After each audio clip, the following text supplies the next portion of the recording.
alam kemanusiaan yang menyangkut naluri, nafsu, dan kemampuan berpikir serta kemampuan fisik itu dinamakan alam nasut.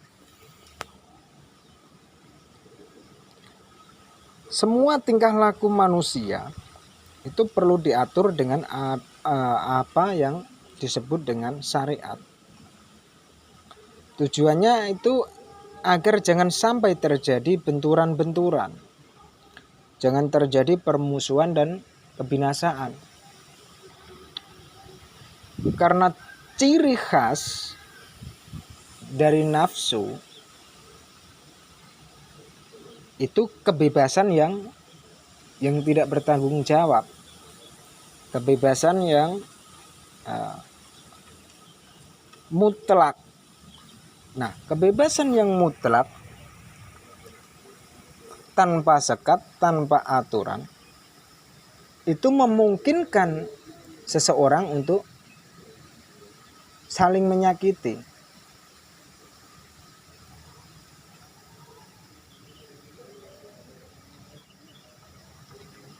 Kebebasan yang mutlak itu sekarang ini sedang didengung-dengungkan oleh mereka yang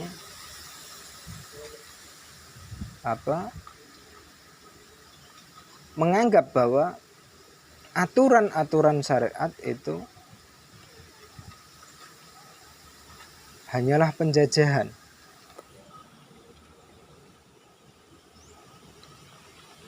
Ada benarnya juga sih, tapi ya enggak semuanya itu mutlak kebenaran. Karena ya itu tadi, sesuatu yang mutlak, sesuatu yang tanpa batas, kebebasan yang tanpa batas itu memungkinkan terjadinya pelanggaran-pelanggaran, terjadinya kerusakan-kerusakan. Begitu juga dengan keterikatan yang terlalu menekan, terlalu mengikat, itu juga tidak bagus. Nah, syariat itu mengatur naluri, nafsu, kemampuan fisik, dan semua tingkah laku manusia karena melihat bahwa kebebasan mutlak itu perlu ada batas-batasnya.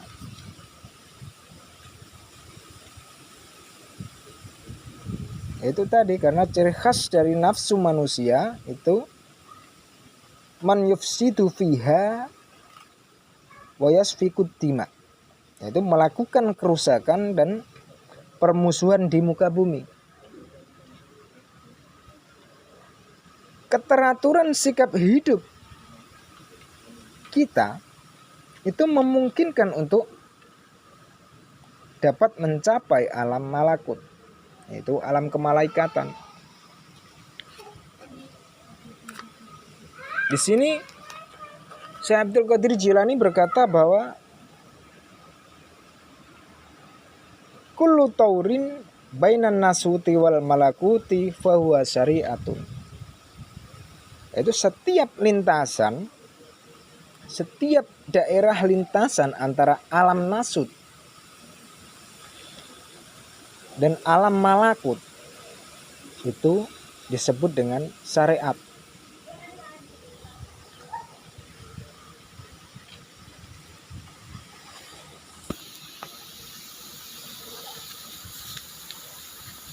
Nah, dengan adanya syariat, keteraturan hidup kita itu memungkinkan kita untuk mencapai alam malakut. Apa itu alam malakut? Yaitu alam kemalaikatan. Maksudnya alam kebajikan, alam kebaikan, alam budi luhur, alam yang tanpa permusuhan.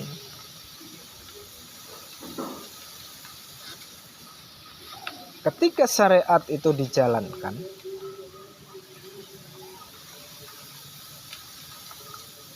dengan sebenar-benarnya,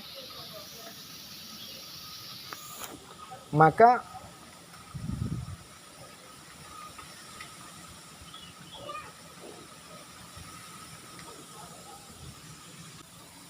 permusuhan akan dapat dibatasi. Nah, kalaupun sekarang ini para teroris, para orang-orang radikal itu melakukan bom-bom bunuh diri sehingga merusak tatanan syariat, nah itu berarti mereka tidak benar-benar menjalankan syariat. Jadi jangan salahkan agamanya, meskipun para teroris itu dari satu agama, dan biasanya memang ya dari agama itu juga, agama saya.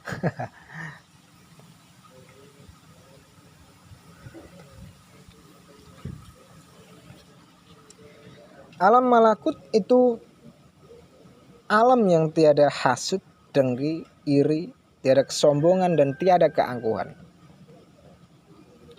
Nah, cara hidup inilah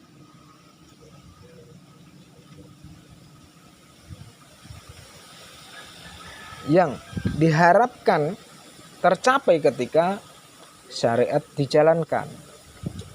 Cara hidup inilah yang dinamakan dengan thariqah, yaitu jalan untuk mencapai tujuan hidup, yakni kebenaran hakiki.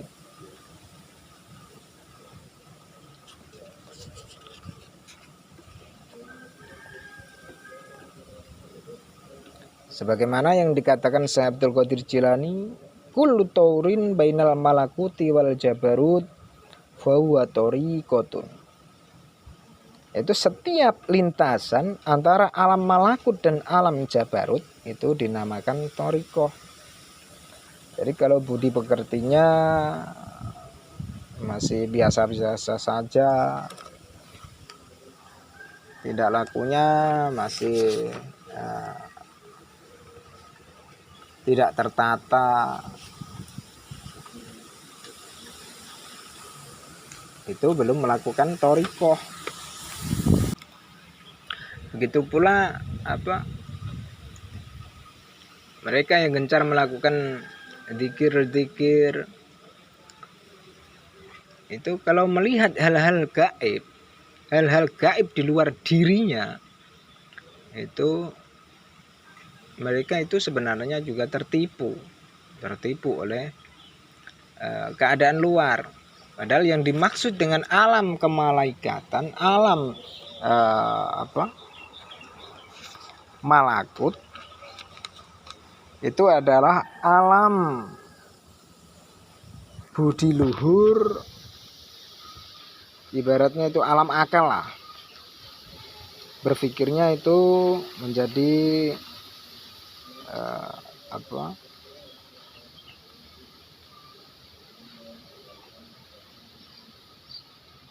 terang, tanpa suudon, tanpa iri, tanpa kedengkian. Maka ketika hal itu bisa tercapai, maka masuklah ia ke dalam alam jabarut, yaitu alam kewibawaan, alam yang penuh dengan cahaya kebenaran hakiki.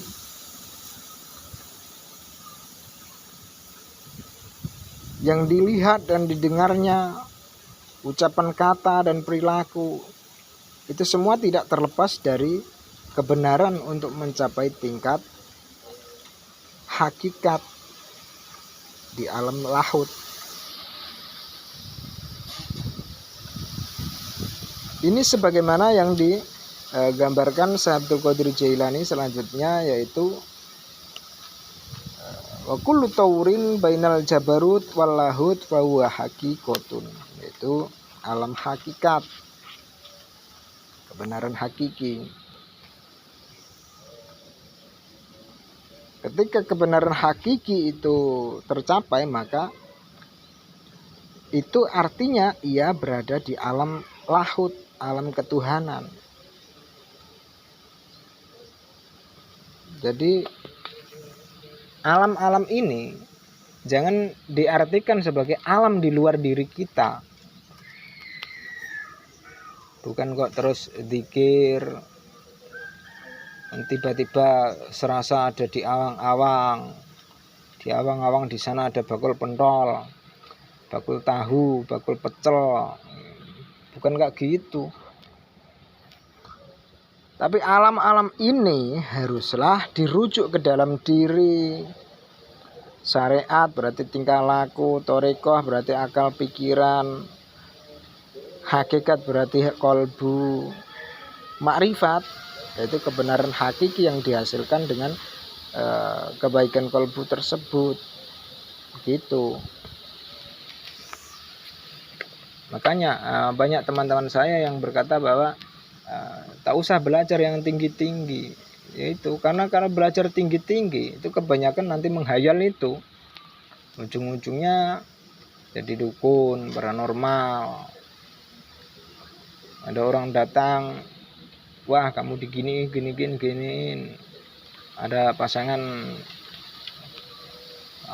kain mori di dalam dibuntal di dalam kendi, ditanam di bawah rumahmu sehingga kamu ring-ringan atau gimana gitu. Wah itu repot, angel.